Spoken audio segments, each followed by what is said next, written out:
सुनो, ये क्या कर रही हो? रख दो इसे। छोड़ दो मुझे। मैं अपने आप को इस दिए से जला डालना चाहती हूँ। पागल हो गई हो तुम? हाँ, मैं पागल हो गई हूँ। इस घर की खामोशी मुझे डंक मार रही है। ये सन्नाटा मुझे निगल रहा है। उमा की मौत की जिम्मेदार मैं हूँ माँ जी। ये क्या कह रही हो तुम?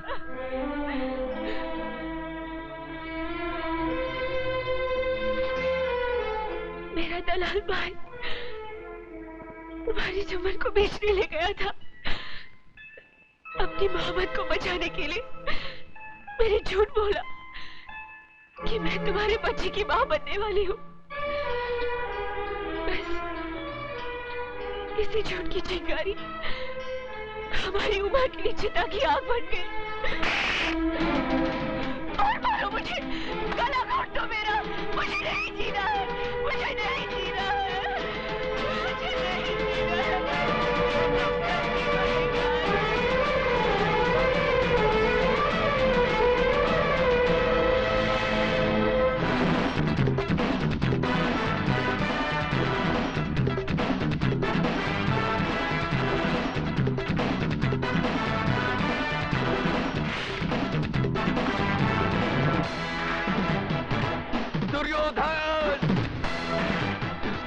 मैं तुझे जिंदा नहीं छोड़ूंगा। सर से मार डालूंगा तुझे। कमीने, छोड़ दो मुझे। जिंदा नहीं छोड़ूंगा इसको। छोड़ दो मुझे। कुत्ते, मैं तुझे जिंदा नहीं छोड़ूंगा। सर से मार डालूंगा तुझे। कमीने, छोड़ो। दुर्योधन को मारने के लिए लोहे के हाथ चाहिए।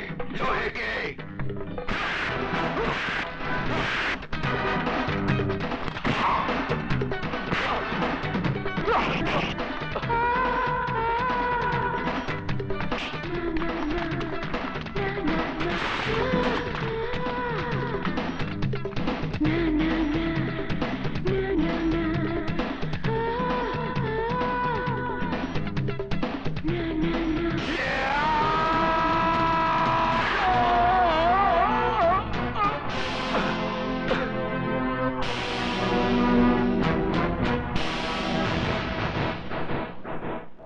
इस लाश को उठाकर सड़क पर।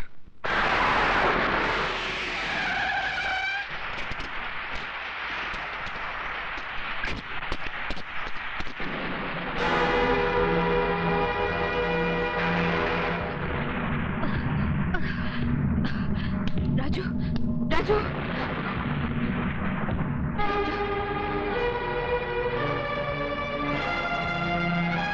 Sorry, he is no more.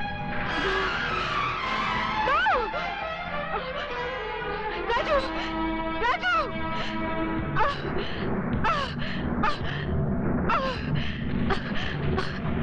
Raju, Raju, Raju.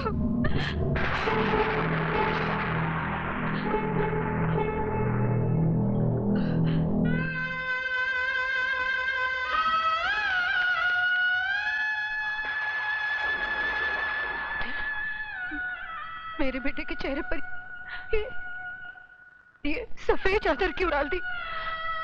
अरे यही सफेद चादर तो मेरी बेटी को निगल चुकी है। हटा दो इसे डॉक्टर। ये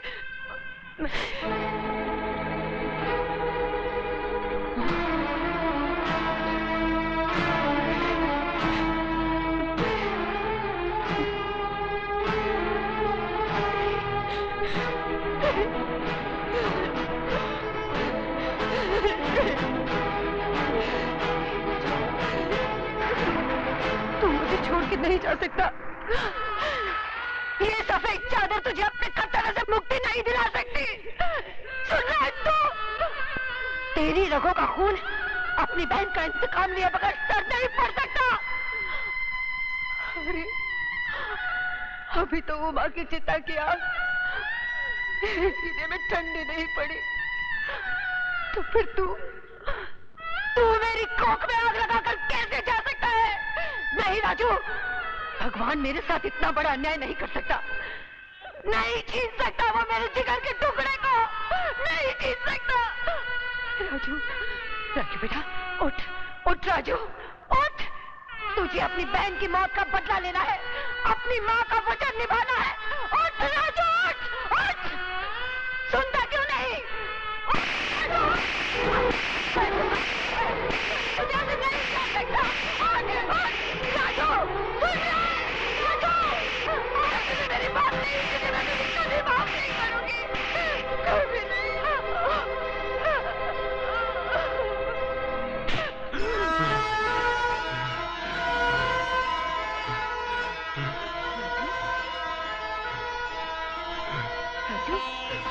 राजू, मेरे बच्चे।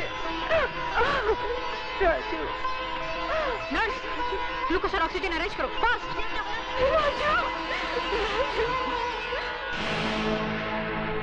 आओ दरोगा, क्या है तुम्हारी चेहरे की घड़ी पे 12 क्यों बजे भाई? इसलिए कि आपका समय खराब है।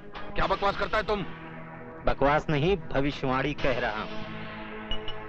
कसाई भी बकरा हलाल करने से पहले अपनी छुरी की धार देख लेता है, मगर एक तुम हो जिसने अपने दुश्मन को जिंदा छोड़ दिया।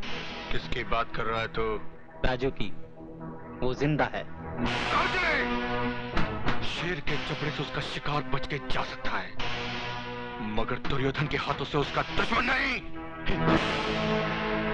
इतनी ही जोर से मेरे गिरबान के बजाय उसकी गर्दन दबाई होती तो शायद वो जिंदा नहीं बचता। तुम लोगों ने मौत को घर दिखा दिया है। मौत हमारे घर से उतनी नजदीक नहीं जितना कि वो अस्पताल है। इंस्पेक्टर प्रधान वहां पहुंच चुका है। वो तो आपकी किस्मत अच्छी थी कि उसने आपके खिलाफ बयान नहीं दिया। उसने प्रधान को सिर्फ इतना ही कहा कि उसका एक्सीडेंट हो गया। इसका मतलब ये हुआ कि ऊंट को पहाड़ की ऊंचाई का अंदाजा लग गया। डायलॉग सही है, लेकिन समझ में थोड़ा फर्क है। क्या मतलब? मतलब ये कि राजू का बयान बदलना आपकी सेहत के लिए खतरनाक साबित हो सकता है।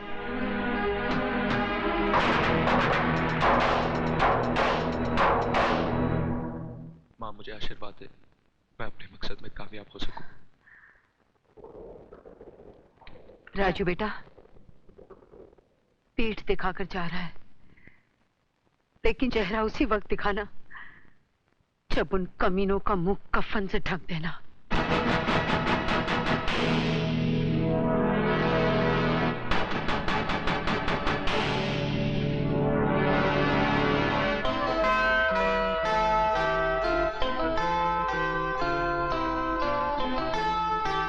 माँ का ख्याल रखना। ये नामुमकिन है। आप तो जानती हैं कि ये फन मेरे बेटे की जिंदगी को बर्बाद कर चुका है। अब मैं नहीं चाहता कि इस फन का हथियार किसी मां की कोख को उजाड़ दे। उस माँ की कोख तो उजड़ चुकी है ठाकुर साहब, और ये बदनसीब भाई अपनी बहन की मौत का बदला लेने के लिए खुद मौत के सफर पे निकल चुका है। ठाकुर साहब, मैं राजू को आपके पास सिर्फ इसलिए लाई हूं कि अगर आप इसके सर पर आशीर्वाद का हाथ रख दें तो ये बेवकूफों की तरह मरने की बजाय बहादुरों की तरह उनका मुकाबला कर सके। ठीक है, मैं इसे सिखाऊंगा, लेकिन मेरी एक शर्त है। राजू से मिलने यहां कोई नहीं आएगा। राजू से मिलने कोई न सही, लेकिन एक बेटी अपने बाप से मिलने तो आ सकती है। आ सकती है, लेकिन कभी कभी।